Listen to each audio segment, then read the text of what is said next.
Welcome to this episode of the Montpelier Happy Hour here on WVEW LP Brattleboro 107.7 FM, your community radio station. I'm your host, Olga Peters, and we have a great lineup for you today on the show. I will introduce them in a moment, but first I just want to remind folks who have not tuned in before, we here on the Montpelier Happy Hour talk about how things in the capital shake out for Windham County. And for those who also don't know, the views and opinions expressed on the show are those of the contributors and the hosts and not the radio station. So with all that housekeeping out of the way and without further ado, I want to introduce regular contributor Representative Emily Kornheiser from Brattleboro. Hey, Emily. Good morning, Olga. Good morning. And then I also want to introduce both our guests. First is Cary Brown, and she is the Executive Director of the Vermont Commission on Women. Welcome, Carrie. Good morning, Olga. Thank you for having me. So glad you can be here. And then our second guest is Professor Stephanie Seguino, and she is a professor in the Department of Economics for UVM, as well as a fellow with the Gund Institute for the Environment. So glad to meet you for the first time, Stephanie. Thanks for having me. So Emily, I would love if we could dive in and if you would frame this conversation, because we want to talk about COVID, but also how COVID has impacted women in the economy. And like so many things related to COVID, the apple cart that is being tossed about has been tossed about before and probably had a broken wheel when it came to women in the economy in Vermont. So let's talk about how we want to dive in here. Mm-hmm. Thanks, Olga. And I think maybe Stephanie and Carrie could both do a better job of this than I can, but I'm going to give it a go, and then maybe they can add some flesh to the bones of the metaphor that we're going to keep on riding with here. So women and the economy and COVID. We know that the majority of essential workers are women. Those folks in caretaking positions, folks in low-wage jobs, and we've always known that. So that's, on the slightly higher end of the economic spectrum, that's nurses, and then we have childcare providers, we have grocery store workers, we have folks who were struggling economically before and are now in frontline positions, often in a place where they don't necessarily have stable childcare. And so folks who are already economically vulnerable are now both economically vulnerable and physically vulnerable. Their health is at risk. And then on the other end of the spectrum, we're also seeing that the majority of the folks who are now freshly unemployed from COVID are women. And so we have this perfect storm of the disproportionate impacts that this pandemic is having on women, low-wage women, single mothers, et cetera, which is what has happened at every other sort of major upheaval in history. We see the recession disproportionately affecting women, we see low wages disproportionately affecting women, we see health crises disproportionately affecting women. And so here we are again, and really trying to understand if we are going to move into a positive recovery, what elements of those what can we put in place for that recovery so that we are fixing some of those longstanding discrepancies. And I just want to add a little context for folks. This is from a report by Change the Story that came out in December of 2019. I believe Carrie was involved with it. And it was called Women, Work, and Wages in Vermont. And I just want to quote from it a little bit so we have some context of where we were going into COVID.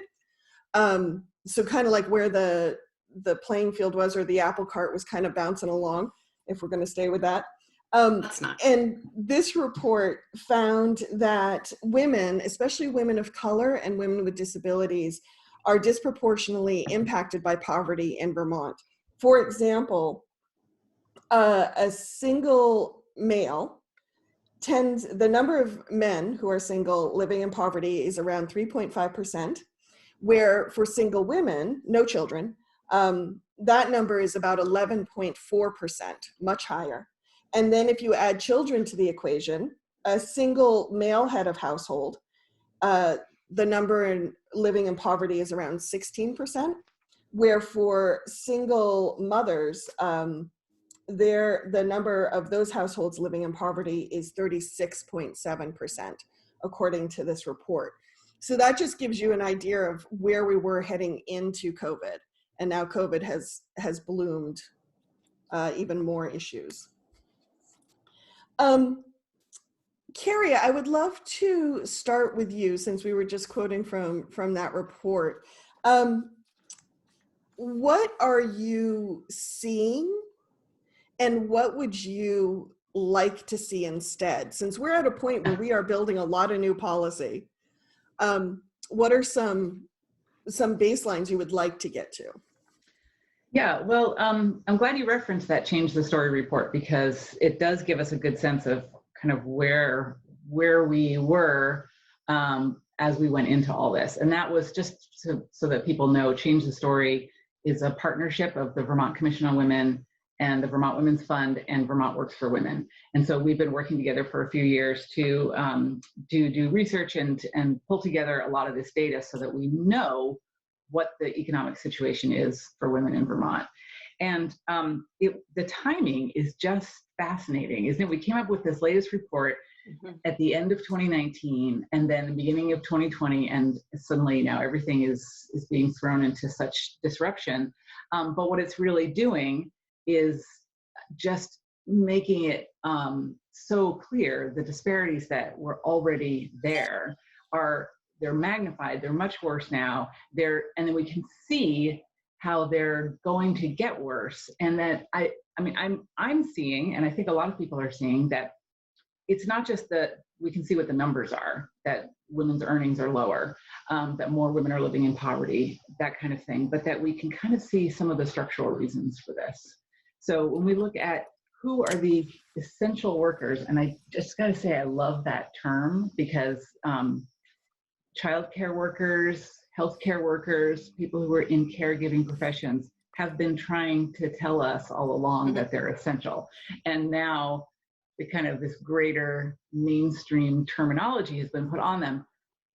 But are we actually recognizing them as essential? Do we really understand that they are essential to our economy, that they're what keeps it all going? And I think there is some understanding of that, but now the question is, are we going to have policy that recognizes that and that kind of puts it into action? So if we've got 81% of tipped workers in Vermont are women, and the majority of childcare workers and nurses and healthcare workers overall are women. The majority of people working in service sector jobs, which could be personal service, could be home health aides, people caring for elderly people. The majority of those are women, and their wages have been low, and their working conditions have not been great. And so I won't get into too many details at this point, but I just think that right now we kind of have an opportunity to say, well, if these really are essential occupations, what does that mean, and how are we going to recognize that and ensure that they're economically safe as well as physically, health-wise safe, and the whole rest of the economy can function.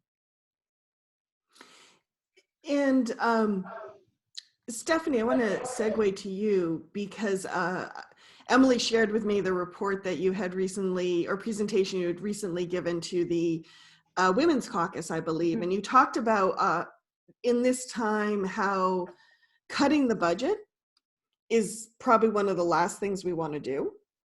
So talk to us a little bit about why austerity measures, which I think is such a human reaction when we're freaking out to like pull in and make sure our resources are all tightened up, why those would be probably one of the worst things to do right now. Yeah, I might just give you the economist's name for that phenomenon, which is called the paradox of thrift, which says that, we think that it makes sense for individuals to save, but if we all do so at the same time, that it actually has the opposite effect. That rather than saving more, because our saving reduces spending in the economy, it means that businesses lay off more workers, because businesses only have workers if they're customers. And so if spending declines, businesses lay off more workers, those workers' incomes decline, they therefore spend less, and this reverberates throughout the economy, so much so that actually savings fall because incomes fall. And it's the same with the state budget, and I understand Burlington is discussing budget cuts as well. And the reality is that those are probably going to make the fiscal situations of both the state and the city worse, because I'm using this term that the economy is in an induced coma. Sometimes when we cut budgets, it's because we think we've been spending too much. In this particular case, the only way to save the patient in a coma is to keep the patient alive by spending. And so it means that we have to borrow, or we have to find other funding sources so that we can keep the patient alive. If we don't, then recovery will be much slower than it was. Why? Because households will take on enormous debt if they can, and businesses will take on debt or go bankrupt, in which case they won't be there when the recovery begins and when the social distancing ends to hire back more workers. So it is, the evidence tells us, even conservative economic institutions like the IMF are now saying that austerity is actually bad economics. Thank you, Stephanie. So from there, Emily, do you want to jump in with questions? Yeah, I want to add one more thread. So we have the essential workers that are still working and that we know need to have both more protections and more funding given to them to continue to help both their personal economies grow, their households thrive, and to stimulate the economy further. We have the folks who are laid off because they're in service jobs, which is primarily women, and what it will take to make sure those folks are employed. We also have a sort of third category of women who have historically had lower wages than their male counterparts, but certainly have much higher wages than other women in the economy.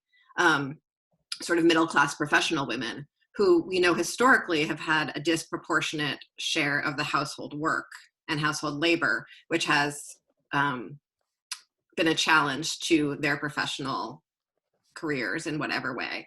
And we're even seeing now some evidence about, who's publishing. I don't know if you've seen these articles, Stephanie. They're really interesting. Sort of which academics are publishing in quarantine and which ones aren't. And we see men's publishing skyrocketing and women's publishing plummeting because the bulk of the childcare burden and the household burden and the cooking burden is now on women. And I am surprised every day to see that playing out in my own house, where I'm cooking, multiple meals a day when I'm up in the legislature in Montpelier instead of in my house. I, spend 20 minutes eating dinner rather than an hour and a half on that activity. And so what we're seeing is, as we've paused the economy and not taken into account the needs of all of the different people involved in it, whether those were low-wage workers out of work, people who are still working, and folks who are still working at home, we're seeing those ripple effects in so many different ways that as we step forward into this next future, which maybe is, flexible working conditions for all folks, but how are flexible working conditions going to be used to further exploit women in their childcare capacity and their home capacity? And how are they going to be used to actually help people move their careers and their communities forward? So I want to sort of keep those, I think it's really like those three threads of women in the economy that are important to continue through this conversation, because they need very different policies. I really appreciate you bringing that up, Emily, because that is one of the key things that women were already facing. One of the key reasons for the disparity in earnings that we see in just that disproportionate responsibility for family care and for unpaid work in general. And so we just launched a little spot on our website where people can tell us their story or tell us what's going on for them. And right away we gotten responses, and including someone talking about how she's got a baby and the bulk of the childcare is falling on her right now. And as she and her husband are looking to going back to work and kind of evaluating how is that really going to work without childcare and who's earning what, that it's starting to look like maybe she shouldn't go back to work at all. And that she's very aware that this is exacerbating gender disparities that were already there. And I know that's just the tip of the iceberg that we're going to be seeing down the road. If I might just jump in on that, one of the challenges of that is, in the event of divorce, when women have spent the bulk of their time as the ones staying home taking care of children, that then leads to even greater gender inequality in post-divorce, right? Because the woman has less job experience, her skills may have atrophied, and so she finds herself in a more precarious situation. And we know that in many cases that women stay in relationships that are not healthy precisely because of that disadvantage. And so solving the care burden, if you will, care of children, care of the elderly, reproducing the family every day through care of the household and so forth, is fundamental to gender equality. And one of the challenges is that businesses do not necessarily offer work-family balance. And I think that is why the legislation for paid sick leave, for paid parental leave, were so fundamentally important. And it's very discouraging that we face this COVID crisis without those protections in place for women. I regret the lack of voice of especially women who are single mothers, for example, at the state level, to be able to inform policy based on their deeper knowledge of this experience. One day I was riding to the airport in a taxi, and it was a woman taxi driver, and she worked for a private group at UVM. Was told that, she said, look, I just need to be at home from 7 to 8 at night because my child has needs, and I just need to be there at the end of the day to help them. Can I leave a little earlier? I'd be happy to come in earlier. I'd be happy to come back and stay later. She lost her job.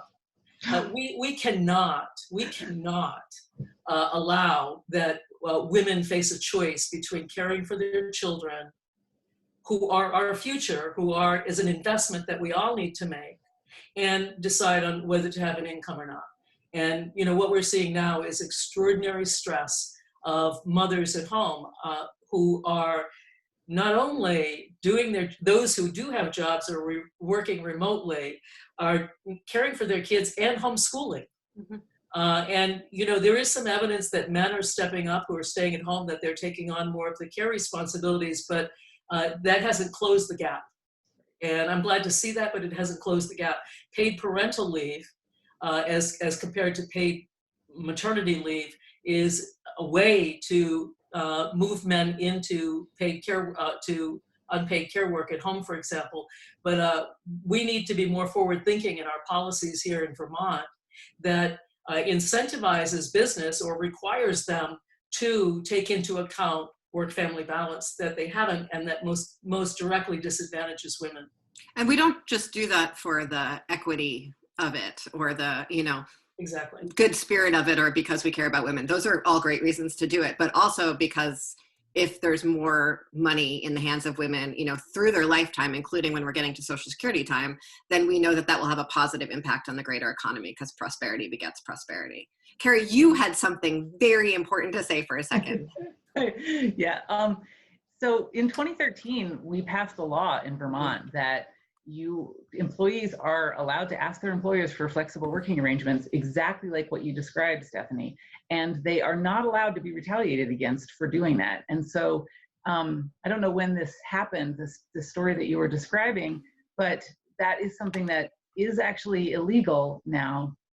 If someone loses their job because they asked to be able to flex their schedule a little bit, that's against the law. And this is a law that not a lot of people in Vermont know about. I don't know that a lot of people are using it, and they certainly don't know that what they're supposed to do if that happens to them. So I would just kind of— What are they supposed to do if that happens to them? They should call the Attorney General's office. And unless they're a state employee, in which case they should call the Human Rights Commission, and everybody else should call the Attorney General's office. And that's exactly the kind of little policy step that we have tried to take to do exactly what you were talking about, Stephanie, which is to not just encourage, but to kind of put some basic boundaries in place for that work-life balance. Oh, actually, I hate that term. Forget I said that. There's no such thing as work-life balance. It's like a seesaw, you know, it goes up and down, and the goal of a seesaw isn't to stay level, right? The goal of a seesaw is to go back and forth. So it's okay. But at any rate, there paid family leave, paid parental leave. I mean, I would love to have more of an in-depth discussion about that point of, it's not maternity leave, it's parental leave, and that we have to, there was there were some aspects to the bill that recently failed that as it was being developed, would have encouraged women to take more time than men when they had children, and which was extremely troubling to me, and really just a move backwards from where the rest of the world is going. The rest of the world is moving in the direction of, let's try to encourage men to take this, let's try to get as many men to take this as possible, because that is where we start to have some shot at equity. When, you know, right now there's a huge motherhood penalty for women in the workforce. They have children, their earnings go down. Men have children, their earnings tend to go up. There's all kinds of detriments to it. And, you know, I think in an ideal world, we would see that there's a penalty, if there's going to be a penalty at all, it's for parents and not for mothers or for fathers. And really, in an ideal world, there's no penalty at all, because we recognize that people need to have children and have families for the species to go on, as well as to go to work. But kind of getting us to that point where you're not set back in your career because you're a woman and it's assumed you're going to have children, or because you're a woman and you do have children, but that we can make it work for everybody. And key to that is getting men to do as much of the work as women. I think that, you know, there's an important role for the government in this. One of my colleagues, Diane Elson, at University of Essex in the UK, uses this expression, recognize, reduce, and redistribute, in talking about care work. And the challenge has been that care work is invisible, primarily, at least the unpaid portion of it is. And I think that we're a little bit recognizing care work in the paid economy with essential workers right now. And so her argument is that it's really fundamental for the state, i.e. the national government and state governments, to recognize the fundamental role of care work in contributing to the health of the economy. People who are not well cared for, kids who are not well cared for, become costly in the future and are less productive in the future. So it behooves all of us to address this particular issue. So policies to redistribute care work from, for example, women to men, for example, or to reduce it by providing public alternatives and public funding for care should be part of the package. And I think it would be important for us in Vermont to begin talking about this at the level of state government. And framed in that way. This is not a luxury. You know, paid sick leave is not just something we could do because, you know, we can afford it. It is fundamental investment in our future. And we have to think about these kinds of expenditures that are investments, just like we might invest in clean water, or we might invest in certain industries and so forth that produce a rate of return in the future that make them worthwhile investments. These investments are fundamental. And I think we need to change the way that we talk about this as, you know, just kind of a nice thing we do to promote gender equality, but something that we all should be invested in. What I get stuck in, Stephanie, is the fact that when we redistribute care work into either a publicly funded service or a privatized service, that then becomes another mechanism of exploiting women and as low-wage workers then, right? It leaves the household land of exploitation and enters the private sphere of exploitation in the, you know, in the marketplace. And so we have childcare workers right now in Vermont who are either still working or about to re-enter the workplace with very few workplace protections in place, still making minimum wage. Sure. So, and that would be part of the point, that women, people who do childcare work are underpaid. I mean, I always think about, that stockbrokers make, 6 figures a year, for example, and how valuable is caring for children well compared to that work. So, there are a variety of reasons, but certainly the private childcare sector is the cause, right? And that is that it's more difficult to address the low wages of childcare workers in the private sector. And part of that reason is that, just to give you some examples, some friends of mine are in their mid-30s, have 2 kids. They both have really good professional jobs, and they spend roughly $24,000 a year on childcare for their 2 children. I mean, it's actually on the lower end. I don't, even know what to say about that. And those childcare workers are not necessarily earning a lot of money. So we need to follow examples like France, which has a sliding scale, publicly funded childcare system.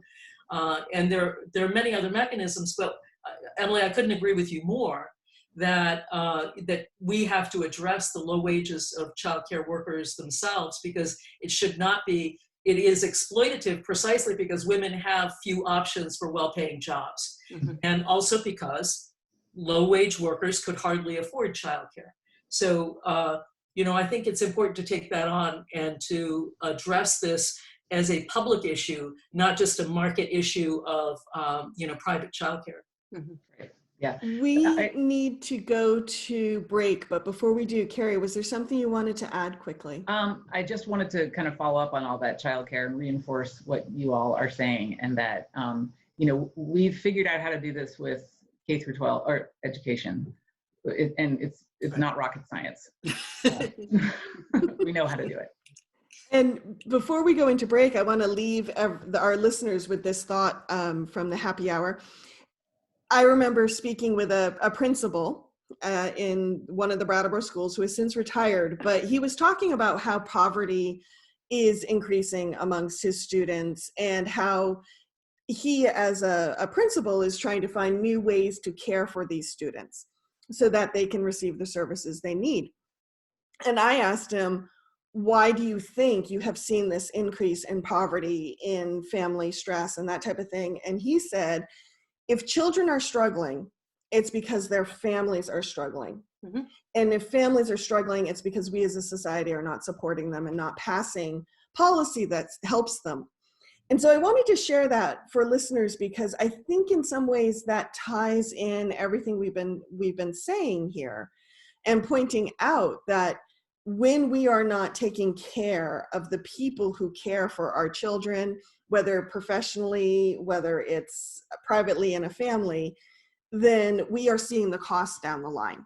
We complain about our school budgets being too high, but this is one reason they're high, is schools are taking on a bigger burden of some of the services, which can be good, but if there are other policies in place that could prevent that down the line, that would be even better. So we're going to head to break, hear a little bit from our underwriters. This is the Montpelier Happy Hour on WVEW LP Brattleboro 107.7. We will return in a moment. Welcome back to the second half of the Montpelier Happy Hour here on WVEW 107.7, your community radio station. I'm your host, Olga Peters, and if you're just joining us, I have on the show with me regular contributor, Representative Emily Kornheiser from Brattleboro, as well as Cary Brown, the Executive Director of the Vermont Commission on Women, and Professor Stephanie Seguino from the Department of Economics at UVM, as well as she is also a fellow at the Gund Institute for the Environment. Welcome back to the show, Carrie and Stephanie. Thanks. So for folks who are just joining us, as always, our opinions are our own and not the radio station's. And we were talking before the break about a number of the ways COVID is impacting women in the economy, but how so many of these impacts are structural impacts that now we're feeling with the new perspective of COVID, but how have been impacting women and low-wage earners for decades in Vermont. I would love to hear from Carrie and Stephanie. What do you feel is the way forward? You know, we have Vermont just received $1.2 1.25 billion, that's billion with a B, from the CARES Act, the Federal CARES Act, for COVID response. Scott has proposed so far of putting 400 million towards an economic relief package for businesses. And the first three, he's talked about what he's going to do with the first 310 million of that, just helping businesses, quote unquote, survive through loans and grants. He hasn't talked about the details for the rest of that money so far. So I'm wondering, with this influx of money, with this big boatload of money Vermont has just gotten, where would you like to see that money go to actually reduce gender disparity and shore up the economy in the long run? How about we start with you, Carrie? Okay, good. Sure. So just tying into the discussion we were just having about childcare a minute ago, we've got this whole industry that everything else is built on. Stephanie brought up the example of the stockbroker who makes a ton of money, couldn't make that money, couldn't go to work and make that money without childcare. And so it's, these folks at the bottom who are propping up the whole rest of the economy. And so it's been troubled for a long time. They've been underpaid. It's been unstable. We're relying on the money from the pockets of the parents to support the whole thing, which is just not enough. And since this started, the childcare industry in Vermont has gotten a tremendous amount of help from the state. They've gotten these stabilization funds that have helped centers to stay open or to keep their staff employed. So staff are continuing to get paid even when centers are closed. Parents are getting more help with being able to pay their tuition payments to keep their spot going. And that is all going away in 9 days or something, the end of this month, that funding is gone. And the childcare providers are not in any necessarily better position to be able to do what they were doing. And so now I think is a really good time to look at that fundamental structure of how we're funding that whole system and make some changes that are not just going to kind of keep folks paying the bills for another month or so, but to find ways so that it is affordable for parents. We're paying the providers decent, livable wages, and that the whole system is sustainable into the future. And can you think of any specific policy suggestions, or can you point to any other models that have achieved this? Well, I mean, I mentioned the K through 12 education system before. And so if we're looking at a public support of this industry, we do it with education from kindergarten on up. And so that is one possible way to do this, as well as to increase the funding that's going to the Child Care Financial Assistance Program is one way to increase funding directly to programs so that their tuition can stay low. And to do this in an ongoing way, not asking them to apply for grants on every year, but to just say, we're just going to be providing this funding so that, it's sort of the idea of the stabilization money, but they need stabilization all the time. Thank you. Stephanie, what policies or what ways forward do you see? So I usually start these things with, what are your guiding principles? What you want to come out of this? We entered this crisis with less resiliency than we could have.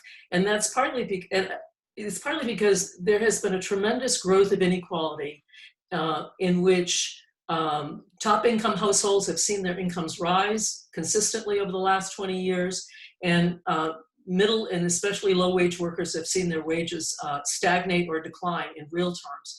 And so one of the research I do actually is about the relationship between economic inequality and economic growth. And what a lot of that evidence is telling us globally is that inequality has a negative effect on economic development and economic growth. So one of the guiding principles should be, how can we spend this money in a way that is reducing inequality?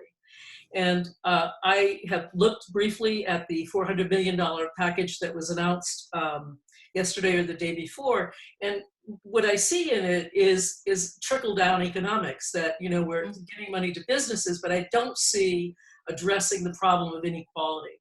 And even within that package, and I don't want to pretend to be an expert, the details are not fleshed out. So take my criticism with a grain of salt, and, you know, from that extract what I think should be the principles of this. But what it looked like to me was that there was a lot of funding and grants to large businesses, and the loans were to micro businesses. Now, micro businesses are the ones that are least likely to survive. They're more likely to be led by women and people of color. And so it seems to me it should be reversed, right? That we should be offering grants to those low income, to those small micro businesses and small businesses. Larger businesses have retained earnings, right? They have more margin to weather these economic storms. They have better ability to get credit from banks and so forth. And I think the other thing that that there should be qualifications on these monies to ensure that workers are not disadvantaged in this process. So there are cases in which, you know, workers who may have tested not necessarily positive but had contact are furloughed from work, and the burden is often on them, and their income is lost. And I realize there are a number of income replacement problems, but we hear many stories of people falling between the cracks.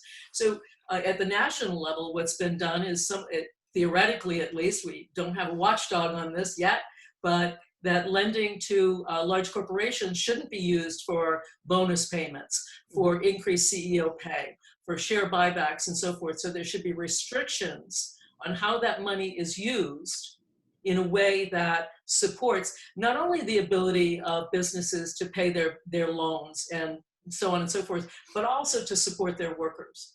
And I would say that, you know, for example, one of the things that businesses can do during downtime when we're not back to normal and they are incentivized to retain their workers this is a great opportunity to retain and retool workers. This is what Sweden has done during crises, and they've come back stronger and more resilient after crises because they've used these times to retrain and invest in their workers. What we're seeing is workers are shed. You know, they're just too costly, you're on your own. That is not going to support us in a healthy recovery and to be resilient. So what I've heard so far, I'm like writing a laundry list here. Laundry list.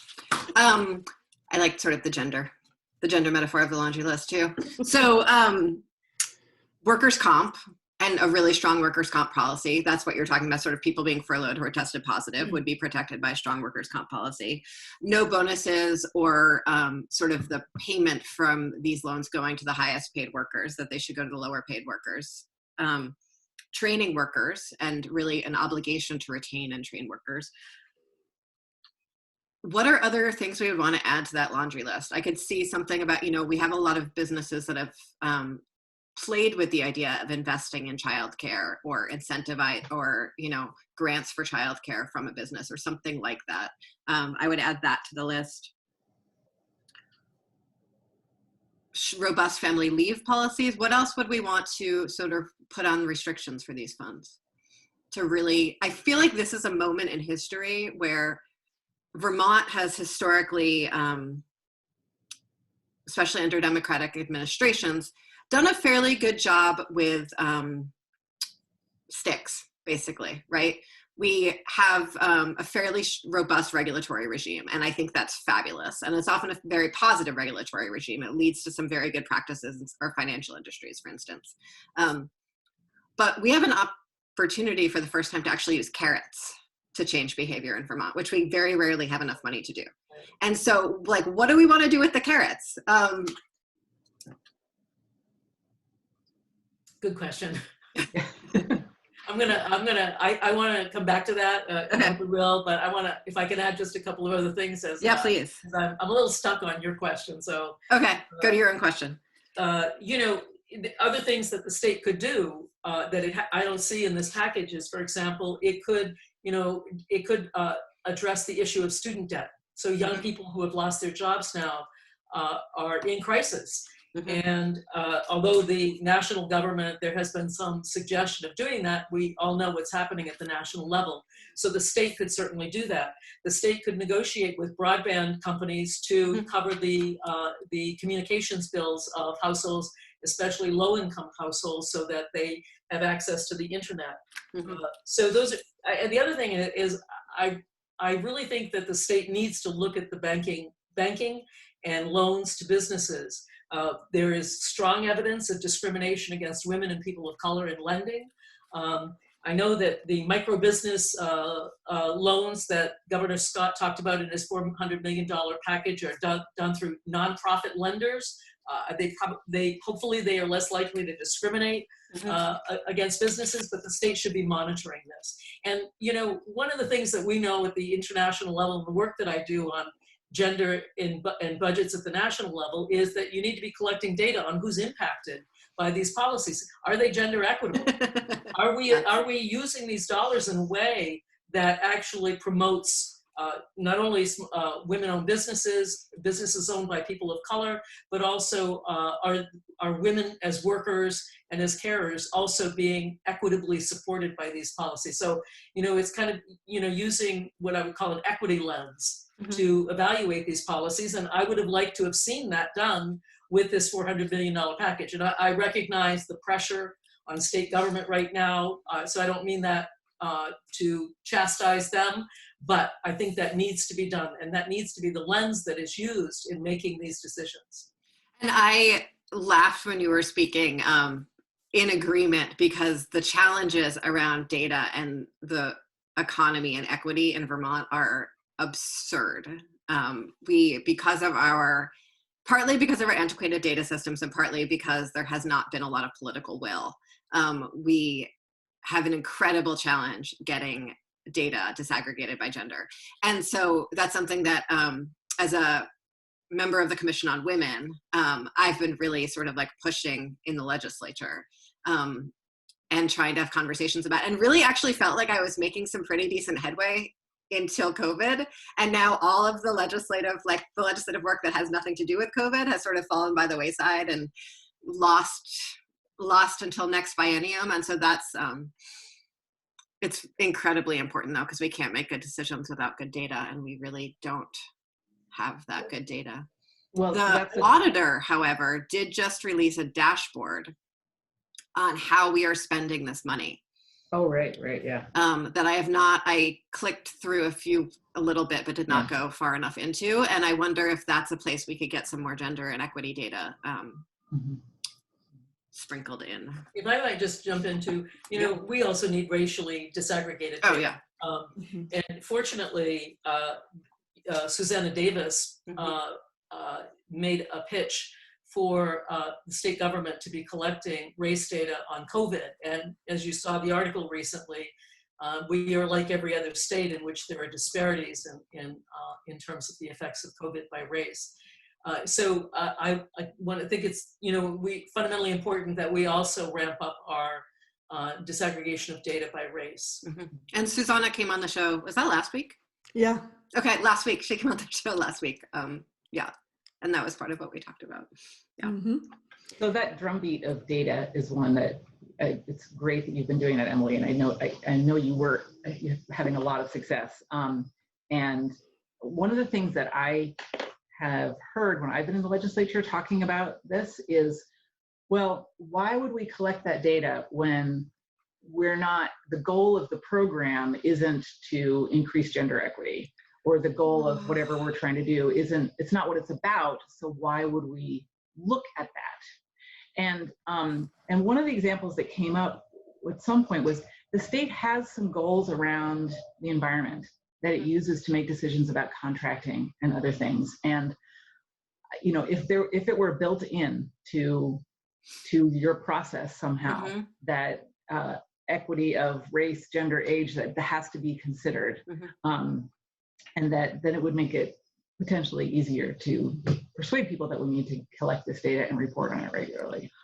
That's really interesting. There's a part of the rulemaking process where sort of at the end, there's an addendum that's kind of done by rote sometimes, but sometimes not. And I think that's where it asks sort of, what are the implications for the, is this what you're talking about, Carrie? There's what are the implications for the environment, what are the implications for the public education system, and a few other categories.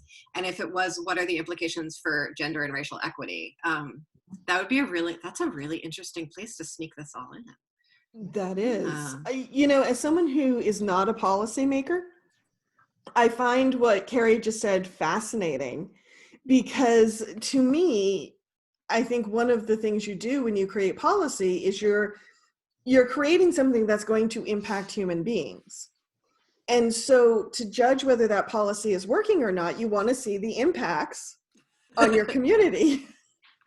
And so why aren't we collecting data on women, on people of color, on the environment, on equity? I mean, on all of it. Because how else can we judge whether this policy is working or not?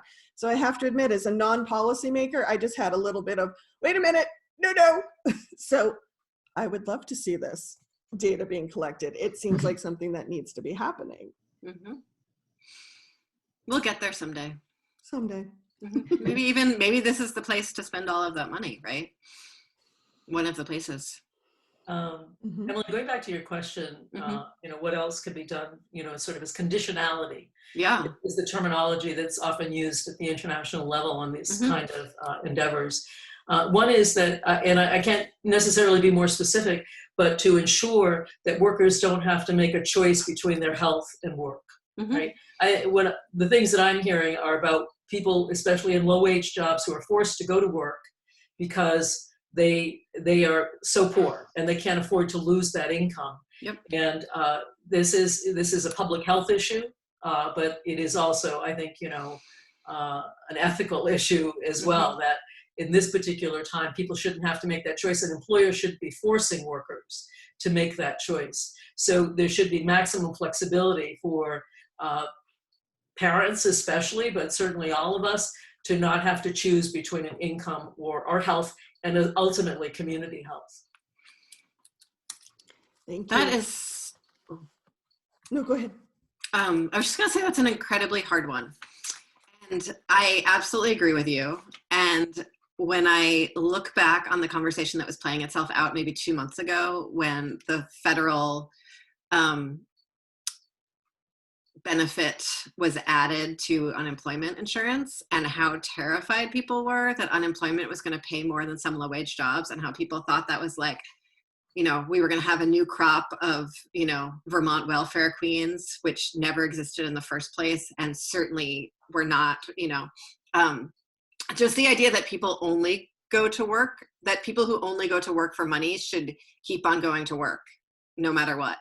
And that assumption that's really built into very much our New England politic, and how to upend that to put sort of health and prosperity and community resilience first rather than second, is the cultural shift for that is enormous. Can I jump in? You know, this mantra of follow the science and talking about COVID, we should apply that to economic policy as well. That would be fabulous. The research tells us that welfare payments do not reduce work effort. No, of course not. That's what the research says. Yeah. So I know these, I grew up in New England. I know these old New England, you know, things about frugality and work ethic and so forth, but they are inconsistent with the evidence. And you know, especially this notion of an extra $600 keeping people from wanting to go back to work. First of all, work is deeply meaningful to people. That is part of our identity. So this is simply a flawed assumption. And if it is flawed, then we need to out it as a flawed assumption and bring to bear the research evidence that shows that it is inaccurate, as we do with COVID and managing COVID. You know, and this is a little bit apart from this discussion, but let me just say this, that often the people who might take advantage of that extra $600 to not go back to work is because that work is not dignified. That work is dangerous, it's not dignified, and it is monotonous and dehumanizing. And that speaks to the importance of treating workers better, to bring them into the work process so that their productivity is enhanced. It's in the interest of employers to treat workers better as well. And we know that when they do, that worker productivity rises. So there's a lot to upend in terms of our false assumptions. But again, I will say, follow the science. We have profound research evidence on these things. And I'm gonna just add one more thing here. You know, this is especially the case for single moms, who 25% roughly of all Vermont children live in single parent households. So if they are not doing well, we as a state are not doing well, because those kids are facing the trauma of financial distress that has negative effects on their cognitive abilities and their lifelong learning and productivity. Mm-hmm. And so this notion that somehow workers are lazy, this notion of welfare moms and so forth, is absolutely inaccurate. And I hope we return to the day where we begin again to challenge those false assumptions and to predicate public policy on the research, not on false myths that have been perpetuated for too long by people who have never had the experience of staying home and taking care of kids and living on a subpar wage. I'll just give you an example right now. University of Vermont is going to reduce the workload of non-tenure track faculty, who are the lowest paid, many of them women, by 25%. And there was a piece recently in the paper about one of these lecturers whose wage will now fall below living wage. And she will now be, as a mom, a single mom with kids, also looking for another job in order to supplement her income. So, you know, we need to do better in these things. And again, I'm just gonna return to the fact that this is an investment in the long-term health of the state. We need to revise the discussion and understand that supporting people and families is an investment in people that we all benefit from. It is an investment that pays for itself in the future. And the problem is that when we fail to invest, the costs are invisible to us because they extend over a range of years. So we have this policy myopia in which we focus, you know, critically on what the budget is today, mm-hmm. but ignore the long-run impacts of any budgetary decisions that we make. Thank you. As someone who was a single mother and bartending to pay my bills, I feel this very, you know, it's very resonant personally. And then politically, our inability to move beyond a 2-year cycle and into a 20-year, 40-year, 50-year cycle is debilitating to the state as a whole.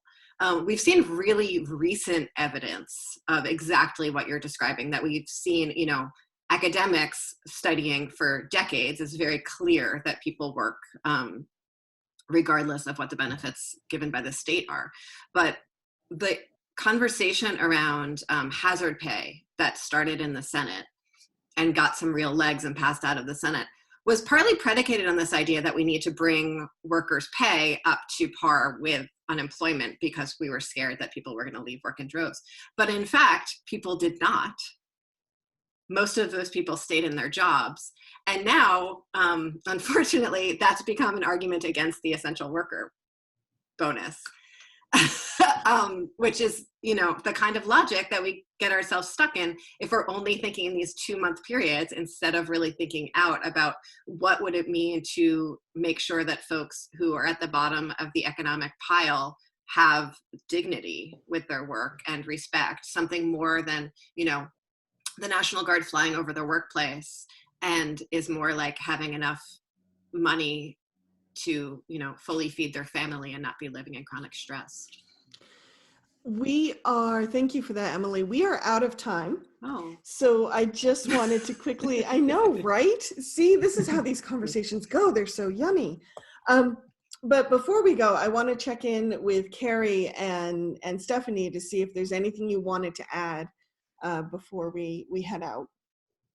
I think I just want to echo everything that's been said already. And I think that as long as one of the important things to consider when we're thinking about how to spend this money or how to restructure things or how we're going to come out of this is that we have people have needs, and there is really the whole point of government is to meet the needs of the people that live here. And so to have that be the guiding idea rather than there's a math problem that we have to solve and we have to make all the numbers add up the way we want to, but to approach it first from what is it that people need. I think that we'll have a much better success in the long run. Thank you. Stephanie? Thank you. I want to just speak to this this last issue and sort of more generally. You know, I think that we have a bias in Vermont and in the country in which somehow giving money to businesses is acceptable. We trust them to do the right thing with that money, but somehow to give money to middle and low income families is somehow encouraging laziness. The Stockton, California adopted a universal basic income experiment in which they gave, I think it was $500 extra a month to some number of families. And what they found was those families spent that money on food, on essentials for the family. And I think that that we have to revise that discourse. We have to come back to the fact that over the last 25 years, the overwhelming majority of growth of GDP in the United States has gone to the top households. And so we are in a position in which there is a great deal of inequality that will negatively affect our economic future. Addressing inequality should be central to any policies and positions taken by the government and any spending done in response to COVID. We have an opportunity to address one of our severest problems in this state as well as nationally if we adopt that lens and recognize that if we want to come out of this with more resilient, then we need to address the problem of inequality. Thanks. Thank you. Emily, any last thoughts, and how can people find you if they have questions? I am really looking forward to taking this conversation and trying to make it real in policy. And the idea of addressing inequality should be the first priority of any good policy, especially in this time, is I think something that can't be said enough. And I think we'll all keep on saying it. So thank you for that. People can find me at emilykornheiser.org, ekornheiser@gmail.com, ekornheiser@ledge.state.vt.us every Saturday morning at 9 a.m. in a Zoom community town hall with the two other Brattleboro representatives. Facebook, Twitter, Instagram. You can even call me on the telephone if you want. Thank you. This has been the Montpelier Happy Hour on WVEW LP Brattleboro 107.7. I am your host, Olga Peters. I want to thank Cary Brown, the Executive Director of the Vermont Commission on Women, for joining us today, as well as Professor Stephanie Seguino from the Department of Economics at UVM, and also who is a fellow at the Gund Institute for the Environment. And I want to leave everyone with this thought. I want us all in Vermont to challenge our notion of scarcity and our mindset and this belief that if someone else gets something, we're going to get less, because I think that is a cultural shift we need to make, because it should not be a point of pride when we tell ourselves jokes like, what do you call a Vermonter with only 3 jobs? Lazy. We take that as a point of pride, but it really tells us that the system isn't working. So I want everyone to enjoy their weekend and see us back here next week at 2 p.m. on WVEW, or you can find us at the Vermontitude Facebook page or the Vermontitude SoundCloud page. Take care, everyone.